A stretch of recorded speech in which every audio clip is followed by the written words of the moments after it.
Yeah, so I purchased a business a little over a year ago, and we wrapped it under our company. And the transition was pretty easy. The owner basically stayed on for about, I think, 3 to 4 months as we transitioned things. And, through that sale, just having open communication of, hey, as long as the price makes sense, which it did, okay, how can we work together so we can both transition this business so we're a team? Because, hey, you're getting the price that you want. And this is why I don't negotiate hardcore when I buy a business. I usually try to be really close to the asking price because everyone's like, oh, this person's such a hard negotiator. Well, if you're a hard negotiator, you're not going to have a working relationship because that guy's going to feel like he's cheated. If you give them a little bit more closer to what they're asking, then the guy's going to be like, well, this guy's been really good through this transaction and it's going to be a partnership moving forward. So preparing to sell your business is just making sure that your expenses match the business. So not running too many personal expenses through your business and making sure that your profitability is going to be high. A lot of people use their business and they play the tax game, which is, hey, I'm going to write everything off and I don't have to pay taxes. Well, if you don't pay taxes, you don't have a profit. And if you don't have a profit, you can't go get a loan on anything because they're going to look at your business financials and they're going to say, oh, well, this guy makes $2,000 a year. Like, why would we give him money? So I always say, even though you have to pay a little bit more in taxes, which suck, I know, but if you have net income profit, you're a business that when you hand your financials over to the person that's looking to buy you, it is so much easier to sell that business and for them to evaluate it when they see a $300,000 profit because they're like, okay, that's what we can count on now. Now let's back out some expenses because when we bought that business, there was tons of expenses that we could eliminate because we are an existing business. So we were able to back out those expenses and add that back to the kind of profitability on it. And that's what people are going to do.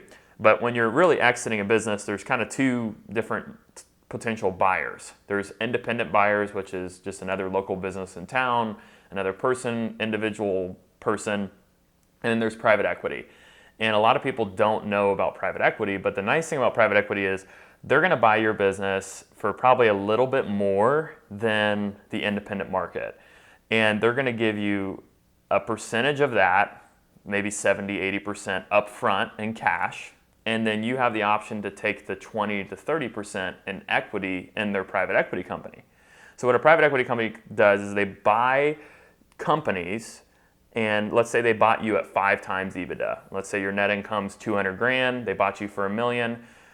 When they package up 10 other companies like you, their valuation goes up to 10x. So let's say they bought 10, so they spent 10 million. Well, now they're worth 10x, so all those businesses are now worth 20 million. So they package up all those businesses, resell them off to another private equity company, and they make 10 million doing it. So you're getting equity in that private equity company. So if you sold for $1 million, you took 200,000 in equity in the private equity company.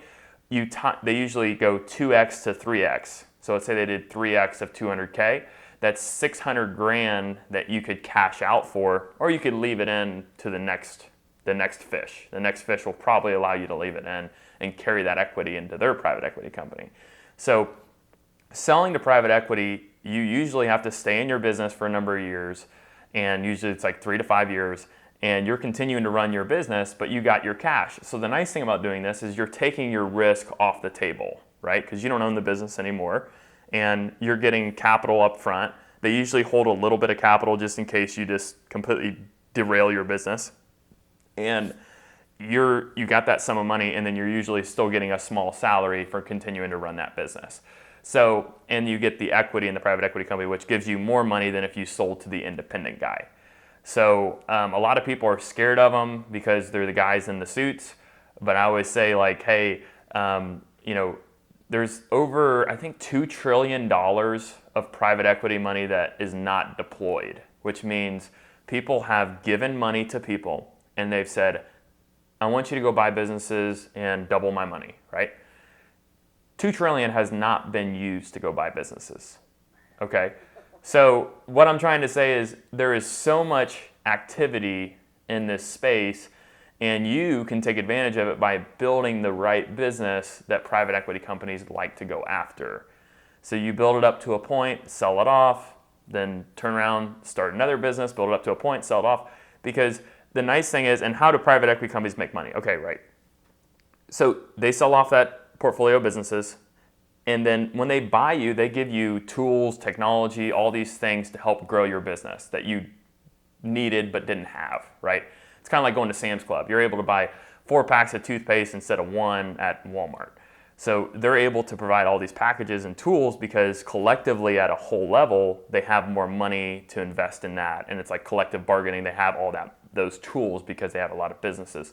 So as it goes up and each private equity company sells this fish eating fish, right? The one at the top gets all these businesses that are efficient and ran great, and they're just cash flowing it. So you can take advantage of it, or you could create your own by buying other businesses in your town. Every time, if you buy a business that's worth 5x, and then after you buy it, you're worth 7x, the second you buy that business, you've made a return on investment as far as your asset.